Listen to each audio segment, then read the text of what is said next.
ମୁଁ ଆରାରି 35 ବର୍ଷ ହେଲାଣି 35-36 ହବ କାମ କରି ଆସିଲି ପିଲାଟି କାମ କରି ଆସୁଛି ଯେହେତୁ ପରମ୍ପରା ପରବ୍ରତ ଛାଡ଼ି ହେବନି ନା ଭୁଲି ହେବନି ତେଣୁ ଆମେ କାମ ଆରମ୍ଭ କରି ଚାଲିଛୁ ଆମର ଏଠି ଲାଗିଛନ୍ତି 60 କାରିଗର ଲାଗିଛନ୍ତି ଯେହେତୁ 5 ତାରିଖରେ ରଥଯାତ୍ରା ତେଣୁ 3 ତାରିଖ ଭିତରେ ଆମେ ହସ୍ତାନ୍ତର କରିବୁ ବୋଲି ପ୍ରଶାସନକୁ ଆମେ ପ୍ରତିଶ୍ରୁତି ଦେଇଛୁ।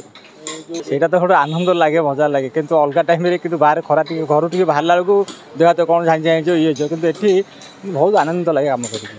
ମୁଁ ଗୋଟେ ବର୍ଷ ରଥ ଉପରେ ଚଢ଼ି ଆମର ବତା ଉପରେ ବାଡ଼େଇ ହୁଏ ବତା ଲାଗିବା ବାଡ଼େଇବା ଭିତରେ ମୁଣ୍ଡଟା ବୁଲେଇକି କ'ଣ ହେଲା କିନ୍ତୁ ମୋ ହାତଟା ଖସିଗଲା ଖସିବା ଭିତରୁ ବତା ଦେହରେ ମୋ ହାତଟା ଲାଗିଗଲା ତେଣୁ ମୁଁ ସେଇଠି ଚିନ୍ତା କଲି ପ୍ରଭୁ କିନ୍ତୁ ଆମ ପାଖରେ ଠାକୁର ଆସିଲେ ଗଛ ଘରେ ଖରା ହେଲେ ବି ଜାଣିପାରୁନି ଯାହା ଯେମିତି ହେଲେ ମଧ୍ୟ ଲିଙ୍ଗରାଜଙ୍କର ଆଗ ପ୍ରଥମ ରଥଯାତ୍ରା ସରିଲା ପରେ ଚୈତ୍ର ମାସରେ ଅଶୋକାଷ୍ଟମୀ ଦିନ ରଥଯାତ୍ରା କରାଯାଏ। ଏହି ରଥଯାତ୍ରା ସରିଲା ପରେ ଏଠାରୁ ରଥର କିଛି ଅଂଶ ମଧ୍ୟ ଜଗନ୍ନାଥ ମନ୍ଦିର ପୁରୀକି ଯାଏ ଯେହେତୁ ଜଗନ୍ନାଥ ମହାପ୍ରଭୁଙ୍କର ଲିଙ୍ଗରାଜ ମହାପ୍ରଭୁ ହେଲେ ସବୁଠୁ ବଡ଼ ଭାଇ। ଜଗନ୍ନାଥଙ୍କର ଦିନକୁ 7 ଥର ଭୋଗ ଲାଗେ ବୋଲି ଆମେ ମଧ୍ୟ ବୁଢ଼ା ଲୋକଙ୍କଠୁ ଶୁଣିଛୁ କିନ୍ତୁ ଲିଙ୍ଗରାଜଙ୍କର ଦିନକୁ 8 ଥର ଭୋଗ ଲାଗେ। ତାଙ୍କର ଲିଙ୍ଗରାଜଙ୍କର ଗୋଟିଏ ଭୋଗ ହେଉଛି ସେଇଟା ହେଉଛି ଟେରା ପିଠା ଭୋଗ ଯେଉଁଟାକି ଜଗନ୍ନାଥ ମନ୍ଦିରରେ ସେଇଟା ନାହିଁ। ହେଉଛି ଦୃଶ୍ୟ ଆପଣମାନେ ଦେଖିପାରୁଥିବେ ଆମ ଚ୍ୟାନେଲ ମାଧ୍ୟମରେ ଜଗନ୍ନାଥଙ୍କ ବଡ଼ ଭାଇ ପ୍ରଭୁ ଲିଙ୍ଗରାଜ ଲିଙ୍ଗମାନଙ୍କ ମଧ୍ୟରେ ଶ୍ରେଷ୍ଠ ଲିଙ୍ଗରାଜ ସେଇ ଲିଙ୍ଗରାଜଙ୍କ ରଥ ଖଳାରେ ବର୍ତ୍ତମାନ ଆମେ ଆସି ପହଞ୍ଚିଛୁ। ଆପଣମାନେ ଦେଖିପାରୁଥିବେ ରଥ କାର୍ଯ୍ୟ ଯେଉଁ ରୁକୁଣା ରଥ ଏପ୍ରିଲ ମାସ 4ରେ ଯେଉଁ ରଥ ନିର୍ମାଣ ରଥ ପୂଜା ରହିଛି ଏବଂ 5ରେ ମହାପ୍ରଭୁ ଶ୍ରୀ ଲିଙ୍ଗରାଜଙ୍କର ରଥ ରୁକୁଣା ରଥଯାତ୍ରା ଆରମ୍ଭ ହେବ। ଆପଣମାନେ ଦେଖିପାରୁଥିବେ କେଉଁଭଳି ଭାବେ ଜୋସ୍ରେ କାମ ଜାରି ରହିଛି ଜୋରସୋରରେ କାମ ଜାରି ରହିଛି ଏବଂ ମହାରାଣା ସେବାୟତ ମାନେ ନିଜର କାମ ଏତେ ଖରାରେ ବି ଏତେ କଷ୍ଟରେ ମଧ୍ୟ ନିଜ କାମ ଜାରି ରଖିଛନ୍ତି। ଆସନ୍ତୁ ଆମେ କିଛି ମହାରାଣା ସେବାୟତଙ୍କର ପ୍ରତିକ୍ରିୟା ନେବା। ମୋ ନାଁ ସୋମନାଥ ମହାରଣା ମୁଁ ପାଳିଆ ମାରଣରେ କାମ କରି ଆସୁଛି। କେତେ ବର୍ଷ ହେଲା ଯେଉଁ ମହାପ୍ରଭୁ ଲିଙ୍ଗରାଜଙ୍କ ରଥ ନିର୍ମାଣର ସୁଯୋଗ ପାଇছে? ମୁଁ ଆରାରି 35 ବର୍ଷ ହେଲାଣି 35-36 ହବ କାମ କରି ଆସିଲି ପିଲାଟି କାମ କରି ଆସୁଛି। ଆଗରୁ ବାପା ଜେଜେବାପା ଏଇଟା ତ ଆମର ପରମ୍ପରା ଅଛି ବାପା ଜେଜେବାପା ଗୋଟେ ତାପରେ ତାଙ୍କ ଅନୁସାରେ ଆମେ ବି ପୁଅ ହେଇକି ଆମେ ବି କରୁଛୁ ତାପରେ ବି ଆମ ବି ପୁଅମାନେ ବି ଆସୁଛନ୍ତି ସେ କାମ ବି ଶିଖୁଛନ୍ତି ଯେହେତୁ ପରମ୍ପରା ପରବ୍ରତ ଛାଡ଼ି ହେବନି ନା ଭୁଲି ହେବନି ତେଣୁ ଆମେ କାମ ଆରମ୍ଭ କରି ଚାଲିଛୁ। କେତେ ଖୁସି ଅଛନ୍ତି ଠାକୁରଙ୍କ ସେବାରେ ନିଜକୁ ଏଇଟା ପ୍ରତିବର୍ଷ ତ ଆମେ ଚାହୁଁ କେମିତି ପ୍ରତିବର୍ଷ ଠାକୁରଙ୍କ କାମ ସେବାଟା ବି କାହାକୁ ମିଳେନି ଏଇଟା ବି କାମ କରିବାକୁ ବହୁତ ଆନନ୍ଦ ଲାଗିଯିବ। ପାଖାପାଖି କେତେ ମହାରାଣା ସେବକ ଲାଗିଛନ୍ତି ପ୍ରଭୁଙ୍କ ରଥ ନିର୍ମାଣରେ?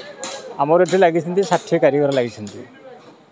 ଆମର ବର୍ତ୍ତମାନ ଚକ କାମ ଚାଲିଛି ୟା ପରେ ଆମର ଏଠି ଚକ ଅଖ ପ୍ରତିବର୍ଷ ନୂଆ ଏବଂ 4 ଦୁଆର ବି ନୂଆ ତାପରେ ଆଉ ସବୁ ଆବଶ୍ୟକତା ପୁରୁଣା ଅଛି ଯେଉଁଟା ଭାଙ୍ଗି ଯାଇଥିବ ତେଣୁ ସେଇଟାକୁ ଆମେ ନୂତନ ଭାବରେ କାମ କରି ଆସୁ।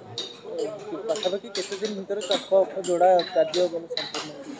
ହାରାହାରି ଆମକୁ 15-20 ଦିନ ଲାଗେ କରିବାକୁ 15 ଦିନ ଲାଗେ ଆମକୁ ଚକ ଅଖ ଯୋଡ଼ିବା ପାଇଁ। ତାପରେ ଆମର ସବୁ ପୁରୁଣା କାଠ ଅଛି ତାପରେ ଖଞ୍ଜା କାମ ଚାଲିବ ରାତି ଦିନ ଆମେ କାମ କରି ଚାଲିବୁ ଯେହେତୁ 5 ତାରିଖରେ ରଥଯାତ୍ରା ତେଣୁ 3 ତାରିଖ ଭିତରେ ଆମେ ହସ୍ତାନ୍ତର କରିବୁ ବୋଲି ପ୍ରଶାସନକୁ ଆମେ ପ୍ରତିଶ୍ରୁତି ଦେଇଛୁ।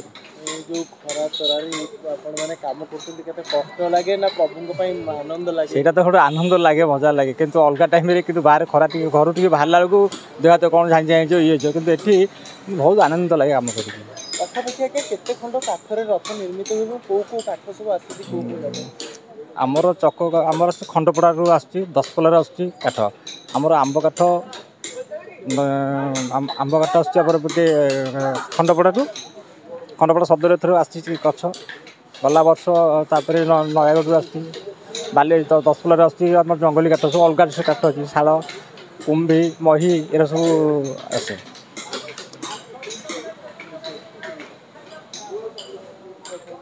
ଆଉ ଆପଣଙ୍କର କ'ଣ ମାନେ ଯେମିତିକି ଗୋଟେ ବିଶେଷ କିଛି ଥାଏ ଠାକୁରଙ୍କ ପାଖରେ? ନାଇଁ ଏଠି ଆମର ତ ଆମେ ହେଲୁ ପାଳିଆ 5 ଜଣ ଭିତରେ କମାର ହେଲେ 2 ଜଣ ଆଉ ଆମେ ବଢ଼େଇ ହେଲୁ 3 ଜଣ। ଏଇ 3 ଜଣ ଆସିକି ଆମକୁ ରଥ ଅନୁକୂଳ କରିବେ ପ୍ରଥମେ ତାପରେ ଆମ ଭିତରେ 3 ଜଣଙ୍କ ଭିତରେ ସର୍ଦ୍ଦାର ଥାଏ ଯାହାର ସର୍ଦ୍ଦାରୀ ପାଳି ପଡ଼େ ସେ ନେତ୍ର ଉତ୍ସବ ଆମର ନେତ୍ର ଉତ୍ସବ ଯେଉଁ 25ଟା ହେବ ସେଠି ବୃଷଭ ଉଠେଇବ ନେତ ଆସିବ ନେତ ଆସିଲା ପରେ ପୂଜା ଆସିଲା ପରେ ସିଏ ହିଁ ଆମର ରଥ ଯେଉଁ ଚକ କାଠ ଯେହେତୁ ଚକ ଖସିବ ଭାବି ତେଣୁ ସେ ତେଲ ସେଇ ହିଁ ଦେବ। ଆଜ୍ଞା ଆପଣ ପାଖାପାଖି 35 ବର୍ଷ ହେଲା ପ୍ରଭୁଙ୍କ ସେବାରେ ନିୟୋଜିତ ଅଛନ୍ତି କେବେ ଏମିତି କିଛି ହେଇଛି ଯେ ରଥ କାର୍ଯ୍ୟରେ ଟିକେ ବିଳମ୍ବ ହେଇଥିବ ଆପଣଙ୍କ ମୁଣ୍ଡରେ ଟିକେ ସଙ୍କଟ ଥିବ ଯେ ସମୟରେ ସମ୍ପୂର୍ଣ୍ଣ ହେଇପାରିବେନି କେମିତି ଆଉ ଲାଗିଥିବ କି ଯେ ଠାକୁର ଆସିକି ସାହାଯ୍ୟ କରୁଛନ୍ତି ଏମିତି କିଛି ଅଲୌକିକ ଘଟଣା ଯାହା ଆପଣ ଆମ ଦର୍ଶକମାନଙ୍କୁ ଶୁଣାଇବେ। ନା ଅଲଗା ଘଟଣା ବି ଅଛି। ମୋ ଅନୁଭୂତି ମୁଁ କହୁଛି, ମୁଁ ଗୋଟେ ବର୍ଷ ରଥ ଉପରେ ଚଢ଼ିକି ଆମର ବତା ଉପରେ ବାଡ଼େଇ ହୁଏ, ବତା ଲାଗିବା ବାଡ଼େଇବା ଭିତରେ ମୁଣ୍ଡଟା ବୁଲେଇକି କ'ଣ ହେଲା, କିନ୍ତୁ ମୋ ହାତଟା ଖସିଗଲା। ହାତଟା ଖସିବା ଭିତରୁ ବତା ଦେହରେ ମୋ ହାତଟା ଲାଗିଗଲା। ତେଣୁ ମୁଁ ସେଇଠୁ ଚିନ୍ତା କଲି ପ୍ରଭୁ କିନ୍ତୁ ଆମ୍ବା କିନ୍ତୁ ଏତିକି ଭଲ ଲାଗେ କ'ଣ, ଆରମ୍ଭଠୁ ରଥ ଆସିବା ପର୍ଯ୍ୟନ୍ତ କିନ୍ତୁ ଆମ ଦେହରେ ଗୋଟେ ଶକ୍ତି ଗୋଟେ ଆମ ପାଖରେ ପଳେଇ ଆସେ। ଯେହେତୁ ଏଠି ଆମର ବଡ଼ ବଡ଼ କାଠ, ଏବେ ବି କାଠ, ଯେହେତୁ କାଠ ଟେକିବାକୁ ବର୍ତ୍ତମାନ କାମ ହେଉଛି, ଯେଉଁ କାଠ ହେଲେ ବି ଟେକି ଦେଉଛନ୍ତି ସାଇଁକିରି, କିନ୍ତୁ ସେଇ କାଠ ରଥ ଭାଙ୍ଗି ସାରିଲା ପରେ ତଳେ ପକାଇଲା ବେଳକୁ ଆମେ ବି ଆଉ ଉଠାଇ ପାରୁନୁ। ତେଣୁ ସେ ବାବାଙ୍କ ମହିମା ଅନୁଭୂତି ଅଛି ଗୋଟାକ। ନିଶ୍ଚିତ ଭାବରେ ଆଉ କିଛି ମହାରାଣା ସେବାୟତ ଅଛନ୍ତି, ଆସନ୍ତୁ ଆମେ ତାଙ୍କର ପ୍ରତିକ୍ରିୟା ନେବା। କେତେ ଖୁସି ଅଛନ୍ତି ଏ ଯେଉଁ ମହାପ୍ରଭୁ ବାବା ଲିଙ୍ଗରାଜଙ୍କର ସେ ଯେଉଁ ରଥ ନିର୍ମାଣ କାର୍ଯ୍ୟରେ ନିଜକୁ ନିୟୋଜିତ କରିଛନ୍ତି, କେତେ ଖୁସି ଅଛନ୍ତି। ଆଜ୍ଞା କ'ଣ କହିବେ ଆପଣ ଏଇ ଯେଉଁ ଲିଙ୍ଗରାଜଙ୍କ ସେବାରେ ଲାଗିଛନ୍ତି, ଯେଉଁ ଆପଣ ଆଜ୍ଞା ଆଜ୍ଞା ଆଜ୍ଞା କେତେ ଦିନ ହେଲା ଲାଗିଛନ୍ତି କାମରେ? ଏତ ମୁଁ କହିପାରିବିନି, ଆମେ ତ ମୁଖିଆ ଲୋକଙ୍କୁ ପଚାରୁନାହାନ୍ତି। କେତେ ଖୁସି ଅଛନ୍ତି ଠାକୁରଙ୍କ କାମରେ ହଁ ନିୟୋଜିତ ହଁ ଆମେ ତ ଖୁସି। କରିଛନ୍ତି? ଖରା ହେଉଛି, କଷ୍ଟ ଲାଗୁଛି, ଆଉ କ'ଣ କରିବା, କଷ୍ଟ ଲାଗିଲା କ'ଣ କରିବା, ତାରି କାମ ଆଉ। ଖରା ତ ହଉନି ନା, ଖରା ହଉନି ଆମେ ଆମେ ଜାଣିପାରୁନୁ। ଏଇ ଠାକୁରଙ୍କୁ ଆସିଲେ ଗଛ ଘରେ ଖରା ହଉନି ଆମେ ଜାଣିପାରୁନୁ କିଛି। ଢୁ ଢୁ ଖରାରେ ନା ଆମେ ଜାଣିପାରୁନୁ ଆଜ୍ଞା, ଆପଣ ସତ କଥା କହୁଛୁ। ଖରା ହେଉଛି ଆମେ ଜାଣିପାରୁନୁ ଆଜ୍ଞା, ସତ କଥାଟା ଆଜ୍ଞା। ନିଶ୍ଚିତ ଭାବରେ ଆପଣମାନେ ଦେଖୁଥିଲେ ଏବେ ଏତେ ଢୁ ଢୁ ଖରାରେ ବି ସେ ଠାକୁରଙ୍କ ପ୍ରେମରେ ନିଜକୁ ଏତେ ନିୟୋଜିତ କରିଛନ୍ତି, ଠାକୁରଙ୍କ କାମରେ ତାଙ୍କୁ ଖରା ମଧ୍ୟ କାଟୁନାହିଁ। ଆଜ୍ଞା କ'ଣ କହିବେ ଏଇ ଯେଉଁ ଲିଙ୍ଗରାଜଙ୍କ ରଥ ନିର୍ମାଣ ଚାଲିଛି, କେତେ ଖୁସି ଅଛନ୍ତି ଠାକୁରଙ୍କ? ବହୁତ ଖୁସି ଅଛି, ବହୁତ ଖୁସି ଅଛି। କ'ଣ କହିବେ, କେତେ ଦିନ ହେଲା କାମ ଚାଲିଛି? ମୁଁ 3-4 ବର୍ଷ 4 ବର୍ଷ ଆଣି କାମ ମାନସ ବଡ଼ୁ ସିଂହାରୀ। ଏଇ ଯେଉଁ ରହିଛି ଆଗ ଏଠି ରଥଯାତ୍ରା ହୁଏ, ପରେ ରଥ ପୁରୀରେ ରଥଯାତ୍ରା ହୁଏ, କ'ଣ ତାର ରହିଛି? ସବୁ ଜିନିଷ ସବୁ ଯାତ୍ରାରେ ଲିଙ୍ଗରାଜ ମହାପ୍ରଭୁଙ୍କର ଆଗ ହୁଏ। ଯେତେ ପ୍ରଥମ ରଥଯାତ୍ରା ଲିଙ୍ଗରାଜଙ୍କର ହେବ, ଲିଙ୍ଗରାଜଙ୍କ ରଥଯାତ୍ରା ଯେଉଁଠୁ ମହାପ୍ରଭୁଙ୍କର ଯେଉଁ ଇଏ ହେବ, ଅଧିବାସ ପୂଜା ଏକା ହୁଏ, ରଥ ପ୍ରତିଷ୍ଠା ପାଣି ଏରିକା ଏଠୁ ମନ୍ଦିର ଲିଙ୍ଗରାଜ ମନ୍ଦିରରୁ ଯିବ, ଜଗନ୍ନାଥ ମନ୍ଦିରକୁ ଯିବ, ସେଠୁ ମଧ୍ୟ ସୁଭଦ୍ରାଙ୍କର ରଥ ଦୌଡ଼ି ମଧ୍ୟ ଲିଙ୍ଗରାଜ ମନ୍ଦିରକୁ ଦେଉଥିଲେ। କିନ୍ତୁ ଆଜିକାଲି ଆସ୍ତେ ଆସ୍ତେ ବନ୍ଦ ହୋଇଗଲାଣି। କିନ୍ତୁ ଯାହା ଯେମିତି ହେଲେ ମଧ୍ୟ ଲିଙ୍ଗରାଜଙ୍କର ଆଗ ପ୍ରଥମ ରଥଯାତ୍ରା ସରିଲା ପରେ ଚୈତ୍ର ମାସରେ ଅଶୋକାଷ୍ଟମୀ ଦିନ ରଥଯାତ୍ରା କରାଯାଏ। ଏହି ରଥ ଯାତ୍ରା ସରିଲା ପରେ ଏଠାରୁ ରଥର କିଛି ଅଂଶ ମଧ୍ୟ ଜଗନ୍ନାଥ ମନ୍ଦିର ପୁରୀକି ଯାଏ। ଯେହେତୁ ଲିଙ୍ଗରାଜ ଜଗନ୍ନାଥ ମହାପ୍ରଭୁଙ୍କର ଲିଙ୍ଗରାଜ ମହାପ୍ରଭୁ ହେଲେ ସବୁଠୁ ବଡ଼ ଭାଇ। ଏଇ ଯେଉଁ ରୁକୁଣା ରଥକୁ ଯେଉଁ ତାର କାଠ ରଥଯାତ୍ରା ସବୁ ଏଇ କାଠ ଯାଇକି ପୁରୀରେ ସେ ରଥରେ କିଛିଟା ଲାଗେ ନା କିଛିଟା ନୁହଁ, ସିଏ ଖଣ୍ଡେ ଖଣ୍ଡେ ନିଅନ୍ତି, ଖଣ୍ଡେ କାଠ ନିଅନ୍ତି, ତାକୁ ଲଗାନ୍ତି। ସେଥିରୁ ତିନି ରଥର ଟିକେ ତିନି ରଥର ଟିକେ ଟିକେ ଟିକେ ଲଗେଇବେ। ରହିଛି 12 ମାସରେ 13 ପର୍ବ, ଆମେ ଶୁଣିଛୁ 12 ମାସରେ 13 ପର୍ବ, କିନ୍ତୁ ବାବା ଲିଙ୍ଗରାଜଙ୍କ ପାଖରେ 12 ମାସରେ 14 ପର୍ବ। ଜଗନ୍ନାଥଙ୍କଠୁ ଲିଙ୍ଗରାଜଙ୍କର ସବୁ ଜିନିଷରେ ଗୋଟେ ଗୋଟେ ହେଉଛି ବେଶୀ ଏକ୍ସଟ୍ରା ଅଛି। ଜଗନ୍ନାଥଙ୍କର ଦିନକୁ 7 ଥର ଭୋଗ ଲାଗେ ବୋଲି ଆମେ ମଧ୍ୟ ବୁଢ଼ା ବୁଢ଼ା ଲୋକଙ୍କଠୁ ଶୁଣିଛୁ, କିନ୍ତୁ ଲିଙ୍ଗରାଜଙ୍କର ଦିନକୁ 8 ଥର ଭୋଗ ଲାଗେ। ତାଙ୍କର ଲିଙ୍ଗରାଜଙ୍କର ଗୋଟିଏ ଭୋଗ ହେଉଛି, ସେଇଟା ହେଉଛି ଟେରା ପିଠା ଭୋଗ, ଯେଉଁଟାକି ଜଗନ୍ନାଥ ମନ୍ଦିରରେ ସେଇଟା ନାହିଁ। ଏକ ଦ୍ୱିତୀୟରେ ତାପରେ ଯେତେ ଯାହା ବିଧି କରାଯାଏ ସବୁଠୁ ଆଗ ଲିଙ୍ଗରାଜ ମହାପ୍ରଭୁଙ୍କର କରାଯାଏ। ଯେହେତୁ ତାଙ୍କର ବଡ଼ ଭାଇ ବୋଲି ସମସ୍ତେ ଏକୁ କରନ୍ତି ବୋଲି ତାଙ୍କର 12 ମାସରେ 13 ଯାତ୍ରା, ଏଙ୍କର ହେଉଛି 14 ଯାତ୍ରା। ତାଙ୍କର 7 ଥର ଭୋଗ ଲାଗେ, ଏଠି 8 ଥର ଭୋଗ ଲାଗେ ଲିଙ୍ଗରାଜ ମହାପ୍ରଭୁଙ୍କୁ। ତାଙ୍କର ଚନ୍ଦନ ଯାତ୍ରା ହେଉଛି 21 ଦିନ, ଏଠି ମଧ୍ୟ ଚନ୍ଦନ ଯାତ୍ରା ହେଉଛି ଅକ୍ଷୟ ତୃତୀୟା ଠାରୁ 22 ଦିନ।